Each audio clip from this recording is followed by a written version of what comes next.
Mesdames, Messieurs, je suis fier de vous présenter, heureux de vous annoncer, voici applaudissements, s'il vous plaît, encore et toujours, pour Mathias Malzieu, le réalisateur, accompagné par ses comédiens, ses acteurs, Nicolas Dubochet et une sirène à Bordeaux, Marilyn Lima.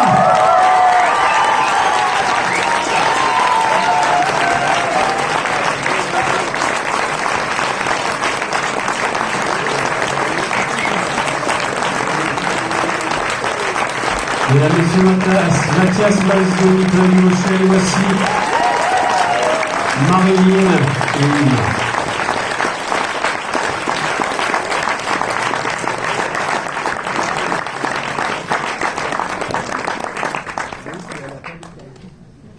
Voilà, on y est. C'était émouvant de vous voir. C'est la première avant-première, de vous voir là tous les trois. Et je ne vais pas poser la première question, juste une émotion.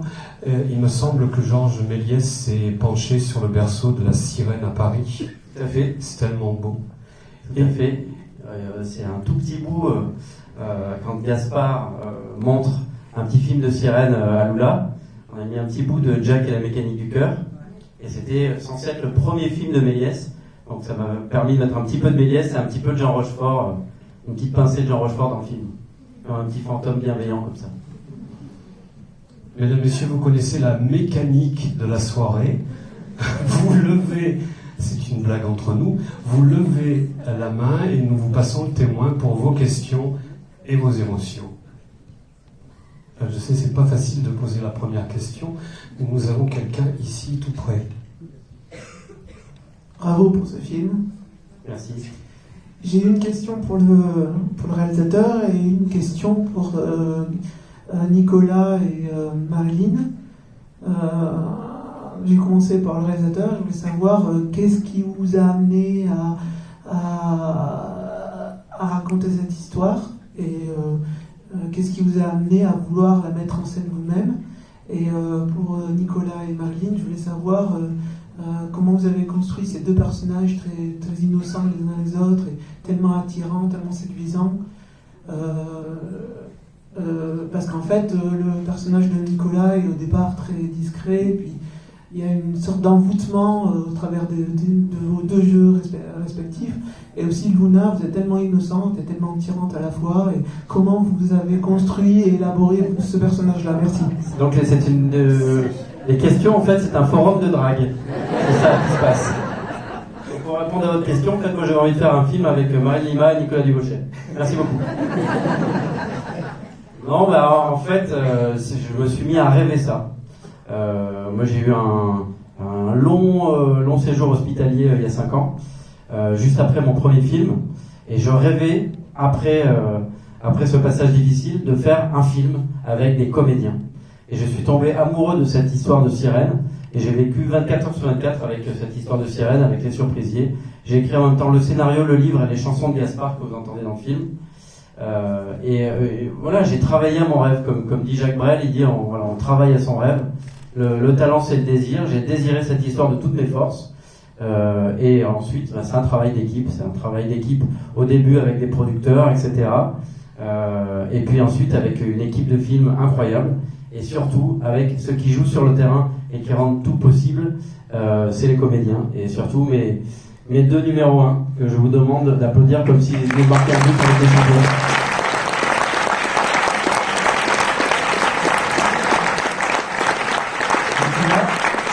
Nicolas et Marilyn, vous avez commencé ce tournage par la chanson? Salut. Oui, il restait la question du monsieur juste avant. Ah oui, c'est vrai. Comment les personnages, comment on les a abordés? Je vous supplie. C'est beau. Après avoir rencontré Mathias, j'ai lu son livre aussi, donc qui était un petit peu plus. Je suis désolée, hein, c'est compliqué. Un peu toute ma famille, alors du coup.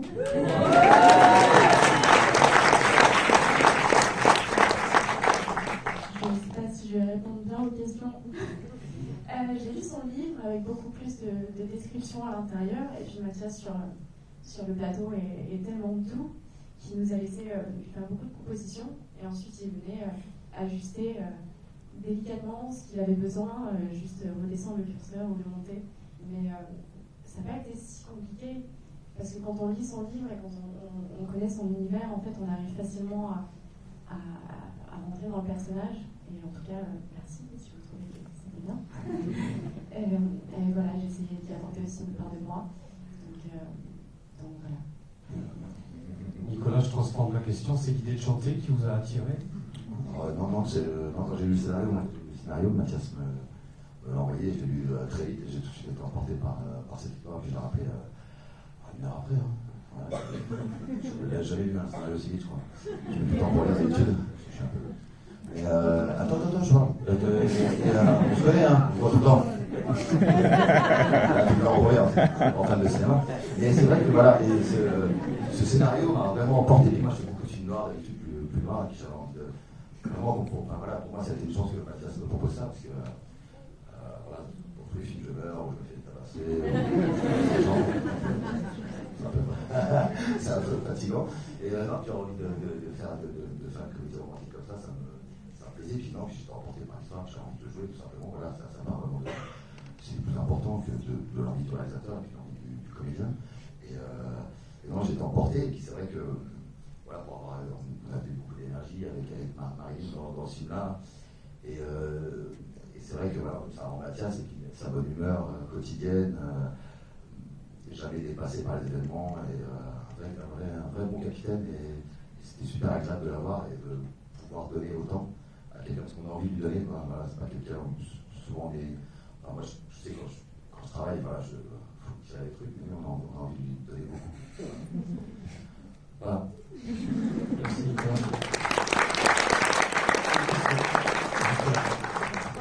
Tout d'abord, j'ai été extrêmement surprise. Une réaction qui suit une question. J'ai trouvé ça extrêmement original. Il y a longtemps que je n'ai pas vu un film original et frais comme ça, enfin, et aussi poétique. Parce que la poésie se meurt, j'ai l'impression de celui-là, donc bravo. Et d'autre part, est-ce que ça serait juste de dire que vous avez un peu l'univers à la Prévert? Parce que moi, ça me fait penser tout le temps à ça. Voilà. Et encore bravo et merci. Merci beaucoup déjà. Je suis un grand fan de Prévert. Ma chanson de Gainsbourg préférée, c'est la chanson de Prévert. En ce moment, j'ai l'honneur d'être le parrain du centenaire de Boris-Vian, qui habitait sur le même palier que Jacques Prévert. Et ils avaient une petite société secrète à eux aussi, qui s'appelait la Bata Physique. Ils avaient une terrasse, c'est le seul endroit de Paris où on pouvait voir le Moulin Rouge, les pales du Moulin Rouge à l'envers, de derrière. Et c'était la terrasse des 3 satrapes. Les satrapes, c'est les maîtres de la Bata Physique. Et il y avait Boris-Vian, Jacques Prévert, et le troisième, vous savez qui c'était? Le chien de Jacques Prévert. Donc merci, parce que effectivement, c'est une fonction narrative pour moi, de la question de l'émerveillement et du rapport à la poésie, pas pour se prendre pour un poète, juste d'être dans la question de la surprise et de on dit qu'on ne fait pas de bonne histoire avec des bons sentiments, mais je pense qu'on peut en faire avec des beaux sentiments. Alors évidemment, il y a du drame, il y a du danger, il y a de l'adversité, tout n'est pas rose, mais je crois que la question de la bienveillance, la question de la tendresse, ça peut paraître pas cinématographique a priori. En fait, je crois que c'est important la tendresse, c'est de filmer la tendresse. Pour moi, c'est une des premières scènes que j'ai rêvées, et ils me l'ont si tellement magnifiquement retranscrite, c'est quand Gaspard donne à manger à Lisa. En fait, c'est un moment pour moi capital. Quand on a fait cette scène, j'étais vraiment extrêmement ému. Alors c'est un petit rien, on pourrait être plus impressionné par la scène de l'aquarium ou autre chose, mais là, la façon dont il a pris sa main au moment où elle tient sa fourchette, le regard qu'elle a fait, parce qu'elle trouve ça évidemment pas extraordinaire, le poisson picard, par rapport au poisson qu'elle mange dans l'océan, et lui qui aimait toute sa tendresse alors qu'il est en danger de mort, tout ce truc-là, ce moment suspendu, est très important et il est pour moi très représentatif du film. Et j'espère la poésie du film, et je suis heureux que vous l'ayez ressenti. Mathias, vous avez choisi Marine. parce que c'est une vraie bordelaise, mais aussi et surtout parce que c'est une vraie sirène. Oui, j'ai été assez émerveillé tout de suite. C'est assez incroyable parce que c'est une comédienne amie, Laetitia Rideau, qui m'a dit j'ai rencontré une fille, on dirait qu'elle sort de tes livres. C'est une créature, c'est pas juste une beauté, c'est une créature. Elle pourrait vraiment être un personnage de tes livres. Je regardais quand même, effectivement, ça fait 2-3 fois qu'on me parlait d'elle, et on s'est rencontrés. Et justement, juste avant les scènes dont on a parlé, il y a tout ce moment quand même de cinéma muet où la sirène se débrouillait pour jouer quelque chose. Elle est dans une queue de sirène, dans une baignoire, dans l'eau, et elle ne parle pas. Donc il y avait quelque chose à jouer avec les yeux. Et le premier regard qu'elle a posé sur moi, je me suis dit, j'espère qu'elle va vraiment vouloir le faire, parce que moi je voulais plus d'autres sirènes après, avant même qu'on se soit parlé. Quand on s'est parlé, ça s'est encore augmenté. Mais c'est vrai que je me rappelle très bien, traverser la route en face du cinéma des cinéastes, hop, comme ça, j'ai vu cette bouille là, et je me suis dit, j'espère vraiment que ça va être elle. Et donc ça a été ma sirène avant, ça a été ma sirène pendant, c'est ma sirène après et pour toujours. Et je pense qu'elle mérite bien sa petite ovation de Bordeaux.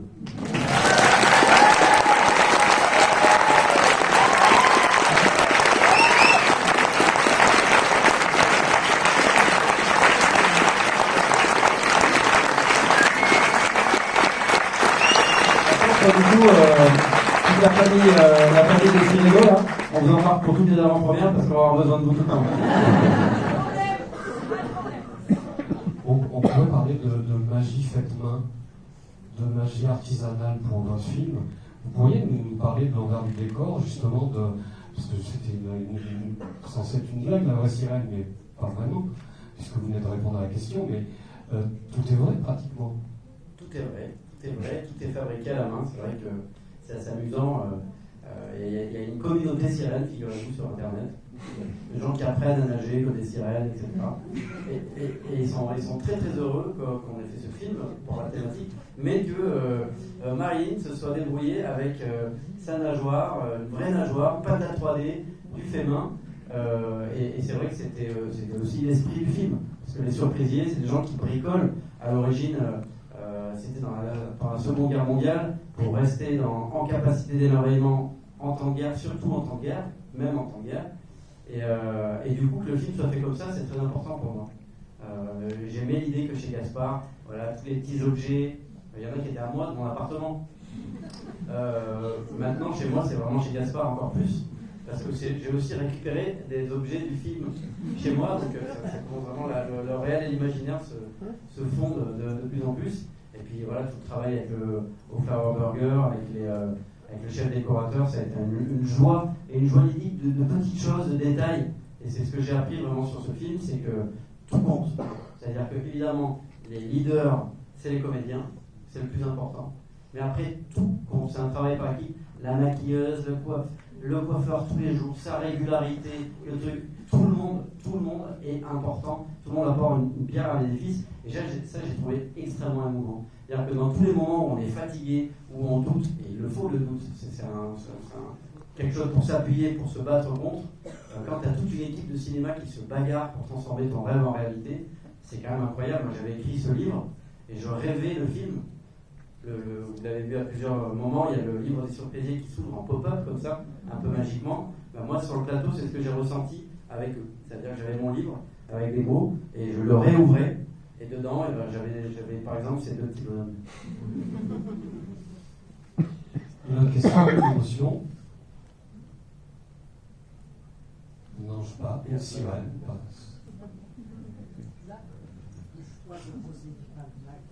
Dites-moi. J'ai trouvé votre choix de Rosie de Palma formidable. Moi, je trouve qu'elle n'est pas terrible, franchement. Je l'adore, évidemment. Aussi, j'avais le privilège immense de la rencontrer avant sur mon premier film d'animation, où elle m'avait fait la joie de faire une voix. Et je m'étais dit, si j'ai la chance un jour de faire un film de plateau, je veux qu'il y ait Rosie de Palma dedans. Ça a été en fait une de mes premières motivations. Et du coup, j'ai appelé son personnage Rosie dans le livre, dans le script tout de suite. J'ai appelé tout de suite, je lui ai raconté l'histoire, et elle m'a dit oui, et 4 ans plus tard, elle était sur le plateau. C'est une femme assez incroyable, extraordinaire. Heureusement qu'il y avait quand même Nicolas pour faire la régie un peu. On l'a réveillé à 7h du matin. Parce que ce monsieur, il fait comédien principal, mais il fait régisseur aussi. D'habitude, c'est moi qui me réveille. Hein. C'était quand même lui qui allait chercher aussi. C'était quand même bien drôle. Nicolas, outre le fait que vous chantez, Marine, j'arrive. Outre le fait que vous chantez, qu'avec Marine, vous donnez de votre personne, c'est un tournage très physique. Ah ouais, complètement, ouais. Et c'est vrai, j'ai fait pas mal de sport, ouais, parce qu'il fallait pour pas trop veiller trop tard, hein. C'est un peu compliqué avec Mathias, parce que Et non, beaucoup de sport, ouais, le matin, pour garder l'énergie de ce personnage, et puis sur la longueur, parce qu'on peut faire ça pendant 2 semaines, après, si on n'est pas entraîné, c'est compliqué, et ouais, puis il fallait travailler tout le temps, et donc ouais, on fait beaucoup de sport le matin, avant le tournage, tout le temps, tous les jours, et pour garder cette énergie, ouais, c'est très important, pour rester bien dans le temps, comme ça. Des abdos avec sa nageoire, et puis Nicolas, vous avez dû le remarquer, mais en fait court tout le temps dans le film. Et en fait, il est tout le temps en alerte. C'est un coup de foudre, et en même temps, il y a quand même un chrono qui se déclenche de 3 jours. Elle lui dit assez rapidement qu'il n'y en a pas pour longtemps. Et du coup, il y a cette urgence qui amène de la comédie. Donc, j'y croyais complètement. J'étais sûr qu'il allait amener, mais il m'a surpris encore plus. C'est-à-dire que sur l'énergie et le fait d'ancrer le personnage dans quelque chose de réel qui allait monter vers l'amour, vers la rêverie, j'avais aucun doute.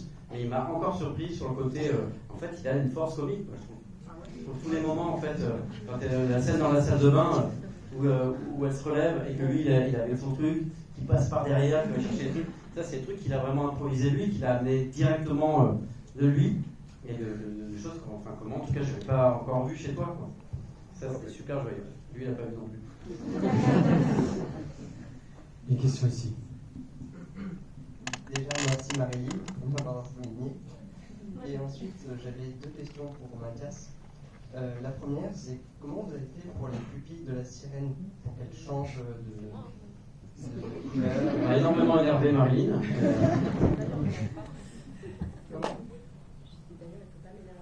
Alors en fait, on a fait un truc qui fait très mal aux yeux à Marilyn d'ailleurs. On a fabriqué des pupilles qui sont la référence du moment où elle se transforme. Donc on a fait quelques plans en fait où elle avait ces fameuses pupilles.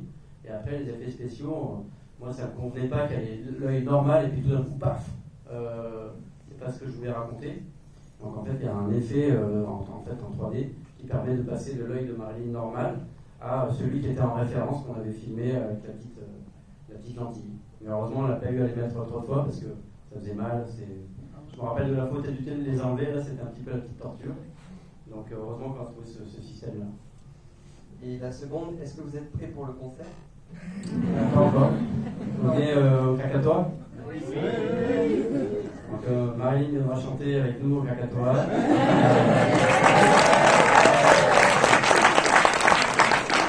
En sirène, évidemment.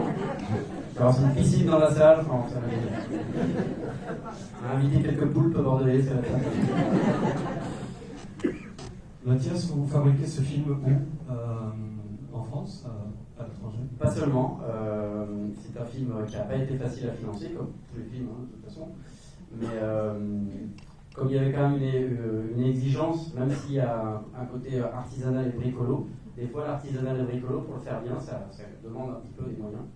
Et on a eu la chance extraordinaire d'avoir une coproduction franco-belgo, macédonienne. Et du coup, on a fait tous les intérieurs en Macédoine. À la frontière avec l'Albanie, la Grèce. On était dans un autre monde et finalement on était en immersion tous ensemble là-bas. Une espèce de colonie de vacances étrange avec des surprisiers et des sirènes. Et l'alcool local qui a transformé un peu les gens. Par moment, l'équipe se transformait après minuit, il y avait un petit coup de loup-garou qui se passait de temps en temps. Et c'était vraiment extraordinaire parce qu'on a pu bénéficier du côté fait-main dont vous parliez tout à l'heure. On en a bénéficié là-bas avec des gens qui ont donné tout leur cœur pour faire le film et qui avaient compris l'esprit du film. Du coup, il n'y a rien qui est perdu. C'est-à-dire que tout ce qui a été dépensé dans le film, il n'y a pas eu de trucs, on s'est pas servi, on a coupé des scènes comme dans tous les films. Mais il y a vraiment sur l'ADN du film, sur à quoi il ressemble, on a vraiment tout utilisé. Et ça, c'est une grande joie d'artisan. Une question là. Tout d'abord, merci beaucoup. J'ai vraiment retrouvé le livre et on n'a pas toujours cette chance de pouvoir voir ce qu'on a imaginé. Et vraiment, merci beaucoup. Il y a tellement de choses extraordinaires qui sortent de votre tête que est-ce que vous avez un regret sur ce film que vous n'avez pas pu faire, que vous n'avez pas pu, par faute de moyens ou autre chose, hein, mais est-ce qu'il y a un petit regret sur une des scènes ou plusieurs? C'est pas un regret, effectivement, après ça aurait été un autre film. Si j'avais eu un budget à Spielberg, effectivement je vous ai pété la grotte de Paris et je faisais tous les poissons qui dévalaient sur le Trocadéro et des choses comme ça. J'aurais joué un petit peu plus le grand spectacle, mais ça ne manque pas, et peut-être même que même si j'avais eu ce budget-là, je ne l'aurais pas fait parce que le plus important c'est la relation entre eux deux. C'est le cœur du film. Sans jeu de mots, le truc, c'est là que ça se passe. Donc on a tourné une petite scène qui fonctionnait bien, avec les gens dans l'aquarium, etc. Et finalement, au montage, même si j'aimais bien la scène, c'est des fois le plus dur, hein, couper une scène qu'on aime bien, j'aimais bien la scène, mais je préférais rester avec eux tout le temps, par exemple. Donc c'est pas vraiment un regret, ça s'appelle du travail. Et voilà, tu as un outil, tu te débrouilles avec, et c'est quand même un outil fabuleux qu'on m'a donné, une tribune géniale. Donc non, j'ai pas de regret. J'ai que des envies, ça me stimule pour faire autre chose. Voilà, exactement. Mathias, Marie, Nicolas, nous avons une question ici. Bonsoir. Bonsoir. Déjà, merci pour ce film, j'ai beaucoup aimé. Merci. J'ai 2 questions pour Marie. La première, c'est qu'est-ce que ça fait de jouer avec une queue de sirène? Comment c'était? Et la deuxième, c'est comment vous avez ressenti le fait de voir le film ici, maintenant, auprès de votre famille? Ça, je ne sais pas encore. Hein. Je suis en train de dire. Comment ça fait de jouer avec une nageoire? Déjà, il faut parler de quand on l'a moulé sur mesure sur mes jambes, qui est assez dingue déjà comme expérience. On met du plâtre, on a porté les jambes, tu attends et tout. Et après de voir la construction déjà, de la voir petit à petit prendre forme. Et puis le premier moment où je vais l'essayer à Paris, et là, je rentre dedans, je me dis, je vais passer 1 mois et demi là-dedans. C'est très très bizarre cette sensation d'avoir les jambes bloquées et d'être complètement dépendant des autres pour bouger. Et je me suis sentie un petit peu perturbée au début parce que je pensais à toutes ces personnes qui au quotidien ne peuvent pas bouger leurs jambes. Et vraiment d'être en permanence dans cet état-là, ça fait vraiment prendre du recul sur beaucoup de choses et méditer beaucoup en fait. Quand on est dans cette baignoire un peu toute la journée et que tout le monde bouge la caméra tout autour et que moi je reste dans la baignoire attendre que la caméra revienne, ça fait réfléchir. Et non, il faut savoir qu'elle pèse 7 kilos, que tout le poids est au niveau des pieds parce qu'il y avait toutes les lumières à l'intérieur.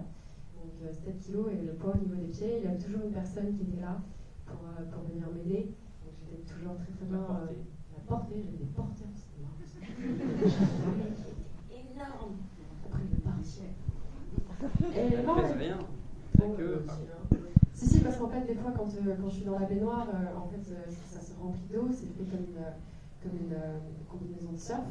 Donc l'eau rentre à l'intérieur, et donc à des moments, quand ils me portent à l'hôpital, ça pèse 2 tonnes.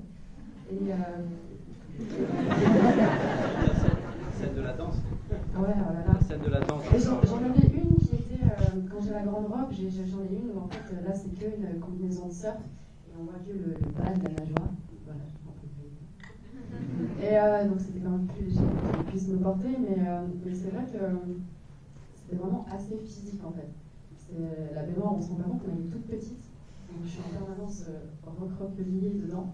Mais non, mais ils étaient tous formidables à venir me voir toutes les 5 minutes pour savoir si c'était trop chaud, trop froid, si j'avais envie de tranquille, si j'avais juste Non, donc c'était super de faire cette expérience et puis de pouvoir nager avec, parce que je ne savais pas que je pouvais nager avec. Donc maintenant je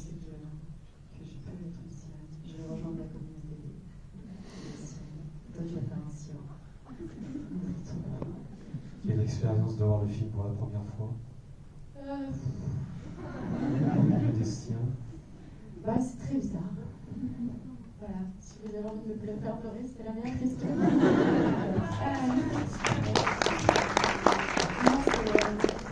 C'est très bizarre d'être ici dans ma ville avec toute ma famille, avec ceux qui m'ont vu grandir, qui ont pu, qui voient la petite fille dans ce film en même temps. Donc voilà, c'est très émouvant. Voilà. Merci Marie. Yannick, encore une question ici. Oui.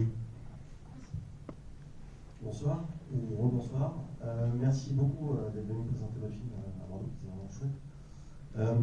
Une sirène à Paris, c'est un livre, c'est un film, c'est aussi un disque qui va sortir, en tout cas certains extraits de son déjà.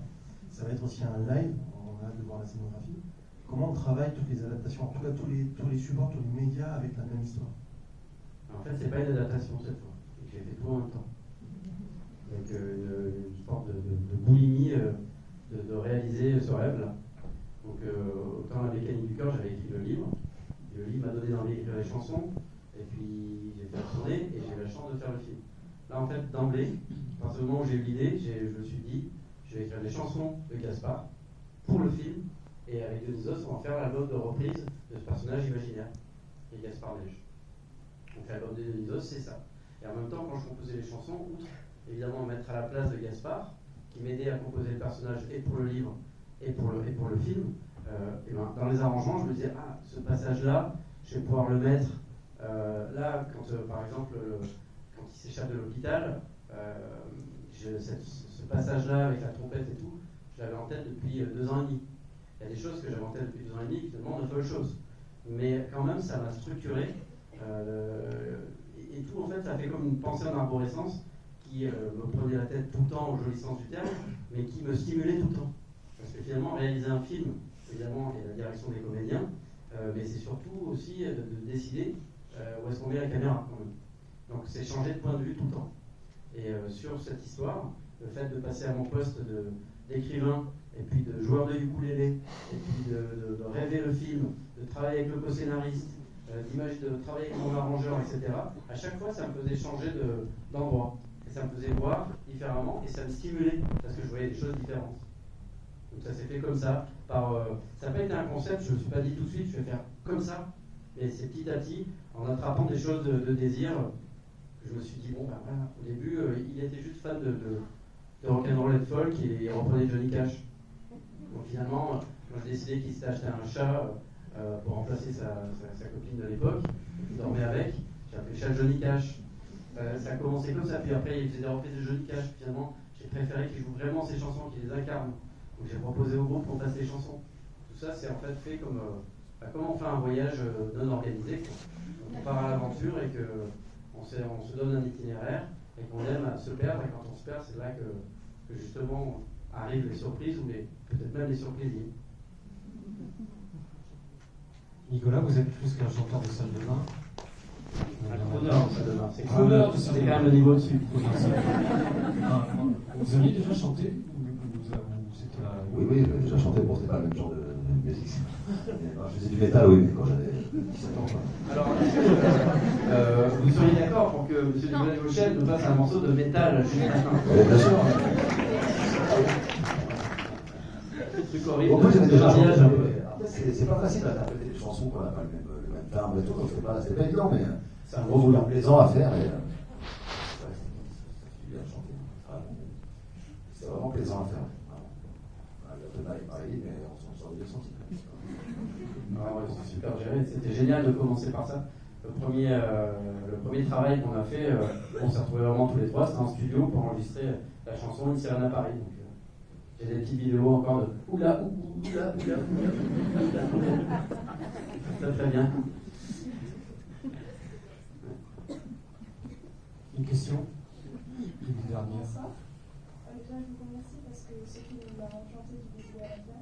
Merci. Et je voulais vous demander à tous les trois quelle était la scène que vous avez préférée tourner. Préféré tourner? C'est dur. Moi j'ai effectivement adoré celle dont je vous ai parlé tout à l'heure, mais comme j'en ai déjà parlé, j'en ai entendu d'autres, je le droit. J'en ai plein des scènes préférées. Je dirais quand même la scène de fin, parce que c'était compliqué dans l'eau, etc. Et c'était évidemment capital parce que c'était la résolution. Et je trouve que leur baiser de fin donne tout le sens au film. Et donc pour moi, en tant que réalisateur, sur un petit bateau comme ça à côté, dans le silence, ça, la porte, c'est vrai qu'on a eu cette petite trouée de soleil. Il y a eu pour le plan large, 5 minutes. Le plan large, on avait remballé, on n'avait pas le plan large, et il est dément le plan large quand il porte Marilyn. Et c'est vrai que c'est vraiment, en plus c'est la fin, c'est la résolution. Puis on a pas mal galéré pour trouver le lieu. Enfin, tout était très compliqué. Toujours l'eau c'est compliqué au cinéma quand même à tourner. Et du coup d'être arrivé à ça, alors la sensation de joie de ce que je voyais aller, enfin, pas encore à l'écran mais à l'image. Donc je retiendrai quand même celle-là en premier.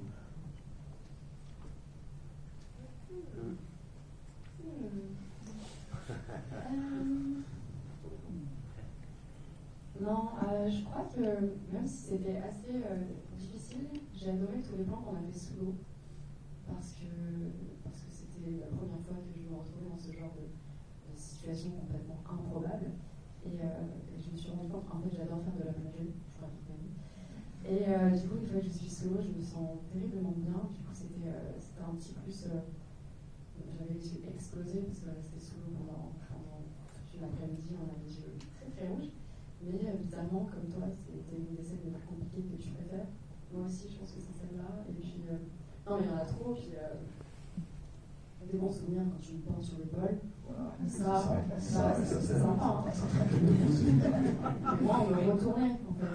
J'imaginais même pas, je suis allongée sur le sol. Je vais porter toi avec ta douleur. Il y avait une douleur à un moment, mais du coup, c'est pas Du coup, elle a fait sa propre doublure. Non, mais moi, à chaque fois qu'il me porte sur l'épaule, il faut savoir que je suis allongée tout le temps sur un tapis. Ouais.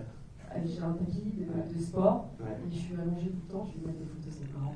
Pour mettre ma nageoire, pour l'enlever, puis quand on me dépose à un endroit, on me remet par terre. Je laisse tout mon temps par terre, à attendre des fois.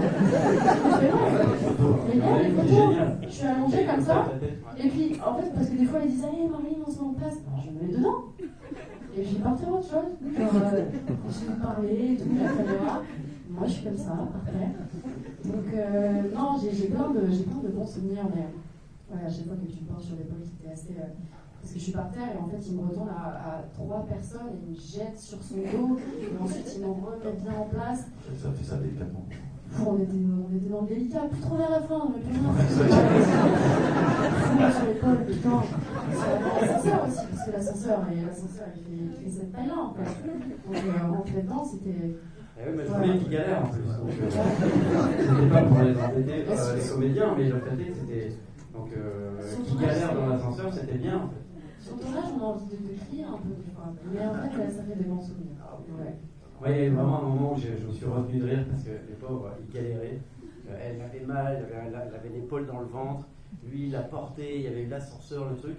Et en fait, c'est le plan que vous voyez de l'œilleton de Rossi. Et du coup, eux, vraiment, c'était dur, quoi. Il fallait vraiment pas en faire trop des prises et tout parce que c'était vraiment galère, quoi. Et moi, j'ai quand même ce plan derrière l'œilleton avec la queue qui fait comme ça et qui rentre dans la porte. Et moi, je suis hyper content, mais je peux pas trop rire et être trop content parce qu'ils sont trop en train de galérer. Alors que donc, il y a un espèce de mélange de sensations comme ça où t'es content quand on filme, mais tu peux pas trop le partager avec eux parce qu'ils sont épuisés. J'ai fait des abdos de ouf. On va juste essayer de ne pas sortir les réponses de Marilyn du contexte, tout va bien, c'est le film. Votre meilleur souvenir, Nicolas, pour terminer? Non, mais il y en a plein, j'en ai pas en particulier, mais ça, c'était génial à faire, des trucs qu'on fait jamais, quoi. Ouais. Donc, il a tout construit, hein. Dans Paris, non, il y avait plein de trucs super à faire, quand même. Puis surtout, moi, j'ai vraiment le souvenir voilà, quand on était ensemble en Macédoine pendant 6 semaines.